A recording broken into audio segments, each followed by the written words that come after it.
गुज़िश्ता कुछ अर्सा पहले भी हमने प्रोग्राम किया और उसमें कुछ डिटेल्स आपको बताई और आज भी इसी सिलसिले का हम प्रोग्राम कर रहे हैं। हमने आज देखा कि मजमूई तौर पर आज इस्लामाबाद में CDA के कुछ ब्लू एरिया न्यू विजन के प्लॉटों की नीलाम हुई और उसका पहला रोज़ था और सुबह के दिन में ही हमने देखा कि जो नीलामशुदा प्लॉटों की मौलियत 7 अरब 23 करोड़ रुपए थी और ये काफ़ी ज़्यादा महंगे भी बिकना शुरू हुए और जब से इसका आगाज़ हुआ उसके बाद से ही इसका काफ़ी ज़्यादा इसमें टिल्ट हुआ। उमूमी तौर पर भी हमने मुख्तलिफ जो प्रॉपर्टी डीलर्स हैं उनसे भी रब्ता किया, कुछ कंस्ट्रक्शन कंपनीज हैं उनके साथ भी हमने रब्ता किया कि क्या वाकई ऐसा है। तो ये वाकई वाज़े हुआ कि वज़ीर आज़म साहब की जो इस मामले के ऊपर जो कंस्ट्रक्शन सेक्टर था, जो डेवलपर सेक्टर था, जो प्रॉपर्टी का सेक्टर था, उसके ऊपर तवज्जो और उनका फार्मूला काम दिखा रहा है और वाकई जो रिलीफ पैकेज दिया गया उसने वाकई और उसकी तरफ तवज्जो और उसके ऊपर इन्वेस्टमेंट ने काम करना दिखा दिया। हम पहले दिन से कंफ्यूज था मैं इनिशियली कि जब ये पैकेज हुआ कि इस सेक्टर की तरफ क्यों तवज्जो ज़्यादा दी जा रही है। तो मेरी आरिफ जीवा साहब जो कि साबिक चेयरमैन थे आबाद के, उनसे बात हुई, उन्होंने इसकी कुछ तफसीलात समझाई तो मुझे हैरानगी हुई कि कुछ 47 से ज़्यादा इसके साथ इंडस्ट्रीज जुड़ी हुई है, उसको बूस्ट मिलेगा।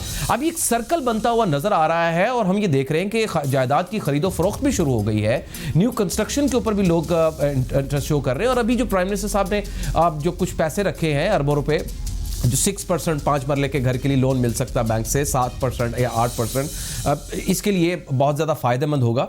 उसके ऊपर बहुत ज़्यादा लोग उसका इंतज़ार कर रहे हैं। तो मजमूई तौर पर यह देखा जा रहा है कि कोरोना के माहौल में ये सरगर्मियाँ इंतहाई सूदमंद साबित हो रही हैं और कंस्ट्रक्शन सेक्टर के ऊपर जो वज़ीर आज़म साहब ने तवज्जो दी है वो फ़ायदेमंद हो रही है। आइए इसके लिए बात करते हैं। आरिफ जीवा साहब ही साबिक चेयरमैन आबाद मेरे साथ मौजूद। आरिफ साहब बहुत बहुत शुक्रिया सर आपके वक्त का। सर मेरी ऑब्जर्वेशन के मुताबिक जो कंस्ट्रक्शन सेक्टर है और जो डेवलपिंग सेक्टर है उसके अंदर वाकई बूस्ट आया है, कई बात ठीक है? देखिए बिल्कुल ठीक बात है और ये बूस्ट जो है वो आपको अभी बढ़ता हुआ नजर आएगा। पाकिस्तानी जो अवाम है ना, देखिए ये सन 47 से लेके आज तक जब से पाकिस्तान आज़ाद हुआ है इनको कोई फाइनेंसिंग मिली नहीं है इस मुल्क के अंदर, आज तक नहीं मिली। कई सालों से बैंक्स एक ही बात कर रहे थे कि जी फोरक्लोजर लॉ खत्म, फोरक्लोजर लॉ दें हमें, फोरक्लोजर लॉ पे जो प्रॉब्लम्स हैं उसको इशू को दूर करें।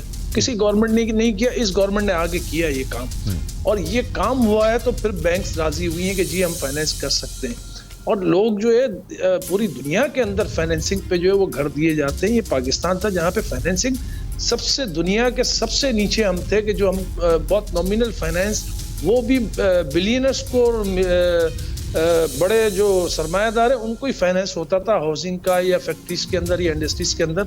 ये पहली गवर्नमेंट है जो आम आदमी के लिए फाइनेंस लेकर आई है, तो इसके लिए लोगों के अंदर जो है वो बड़ा वलवला है और ये काम जो है ये आप देखिएगा अभी बूस्ट करेगा और ये बहुत जो है वो आपको कंस्ट्रक्शन सेक्टर में पैसा नजर आएगा। पाकिस्तानी अवाम जो है ये जो डॉलर में पैसा रखे हुए है या गोल्ड में पैसा जो है वो अपना स्टॉक किया हुआ उन्होंने, पाकिस्तान की आवाम जो है वो उनको एक स्पेस चाहिए और वो स्पेस उनको कंस्ट्रक्शन सेक्टर में मिलता है, वो प्रॉपर्टीज साइड पे मिलता है और पाकिस्तान के अंदर इस सेक्टर के अंदर बहुत ज़्यादा अपॉर्चुनिटीज है, बहुत ज़्यादा गैप है डिमांड एंड सप्लाई का।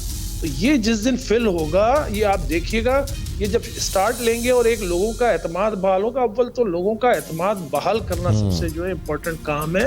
अगर आपने एतमाद बहाल कर दिया लोगों का अगले साल 2 साल के अंदर, तो आप देखिएगा कि कंस्ट्रक्शन सेक्टर, देखिए प्राइम मिनिस्टर 2 साल से एक बात कर रहे हैं, चाहे वो स्पीच कर रहे हो नया पाकिस्तान के लिए स्पीच कर रहे हो, चाहे वो नौजवान का जो प्रोग्राम है यूथ प्रोग्राम है उसके लिए स्पीच कर रहे हो, पॉलिटिकली स्पीच कर रहे हो, चाहे वो किसी बिजनेस कम्युनिटी से बात कर रहे हो, हर बार अपनी स्पीच में उन्होंने कंस्ट्रक्शन सेक्टर को जरूर रखा है। बिल्कुल, क्योंकि हम ये बात कई सालों से कह रहे हैं कि हम सिर्फ कंस्ट्रक्शन सेक्टर की बात नहीं कर रहे हैं, हम कहीं भी किसी भी गवर्नमेंट से हम बात करते थे हर दफा यही बात होती थी कि जी आप अपने सेक्टर की बात कर।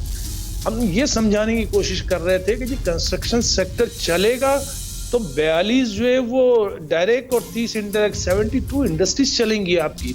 तो जब ये इंडस्ट्रीज चलेंगी तो आपकी इकोनॉमी जो है वो कहाँ खड़ी होगी। आज जो आपके जो इंडस्ट्रियाँ पाकिस्तान के अंदर लगी हैं, अगर आज देखें एक्सपोर्ट्स के लिए स्पेस नहीं मिल रहा है हमारी इंडस्ट्री को। बड़ा ही एक माइक्रो लेवल का एक फिनोमेना था जिसको शायद मैं भी नहीं समझ पाया, बहुत सारे दूसरे दोस्त हमारे भी नहीं समझ पाए। वो कह रहे हैं ये बिला वजह का इसके ऊपर इन्वेस्ट किया जा रहा है, आप दूसरी इंडस्ट्रीज के ऊपर इन्वेस्ट करें, लेकिन उसके इफेक्ट्स आना शुरू है। इसका मतलब है आरिफ साहब कि आने वाले दिनों में या अब प्रॉपर्टीज जो पहले से बनी हुई है या लैंड पड़ी हुई है, जो प्लॉट्स हैं या घर हैं या कमर्शियल प्रॉपर्टीज हैं, उनकी प्राइसेस इंक्रीज होने वाली हैं। एग्जैक्टली देखें कुछ सेक्टर्स के अंदर जो है ना वो ज्यादा इंक्रीज हो चुकी है और कुछ सेक्टर या कुछ एरियाज बाकी थे।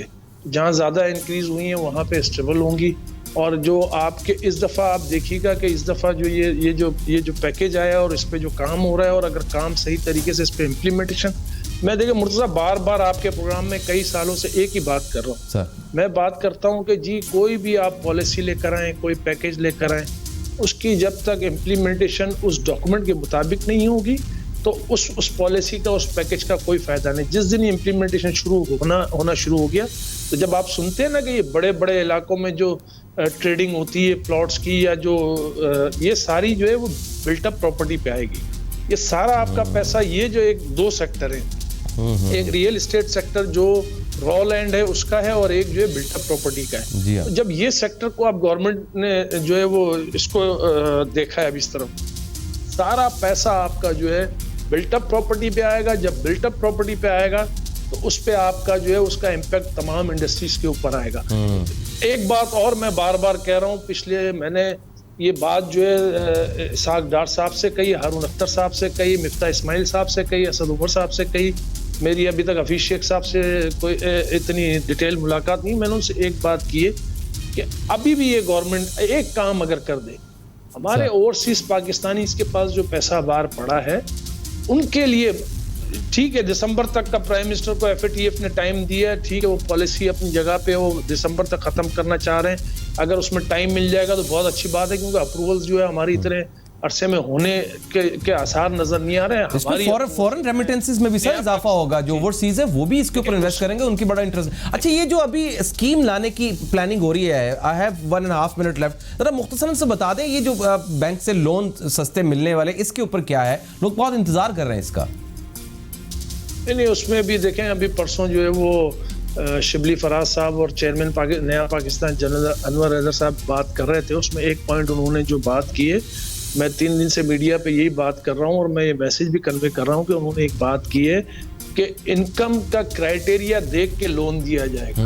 तो मैं बार बार ये बात कर रहा हूँ कि जब आपने इनकम का क्राइटेरिया देखना है, अव्वल तो जो है जिस कैटेगरी को और जिस लोकेलिटी को आप ये देने जा रहे हैं लोन, या जिस क्लास को आप देने जा रहे हैं लोन, उनके लिए आपको जो है वो क्राइटेरिया सेट नहीं करना पड़ेगा। इनकम क्राइटेरिया उनके लिए कोई सहूलत करनी पड़ेगी आपको। दूसरी बात ये कि अगर इनकम क्राइटेरिया आपने सेट करना है तो आप आज से वो क्राइटेरिया जो है पब्लिश करें मीडिया के अंदर। आप वो क्राइटेरिया बनाएं एक पेज के ऊपर और उर्दू में बनाएं, और वो क्राइटेरिया जो है वो आप पब्लिश करें और बताएं कि जी इस क्राइटेरिया पे जो पूरा उतरेगा वो आके फॉर्म फिल करे और वो आके जो है वो बुकिंग की पेमेंट अदा करें। बुकिंग की पेमेंट अदा करने के बाद आप उसका क्राइटेरिया सेट करेंगे तो फिर कोई फायदा नहीं। और दूसरा ये कि ये परसेंटेज जो होगी वो स्टैटिक रहे तब तक, चाहे 10 साल का लोन है या 20 साल का, ये ना हो कि उसके बाद उसमें भी फ्लक्चुएशन आ जाए। बहुत शुक्रिया, thank you very much sir. मैं डिटेल में इस पे बात करना चाह रहा था क्योंकि लोगों का बहुत इंटरेस्ट है। आने वाले दिनों में जरूर इस पे ऊपर डिटेल में बात करेंगे। कुछ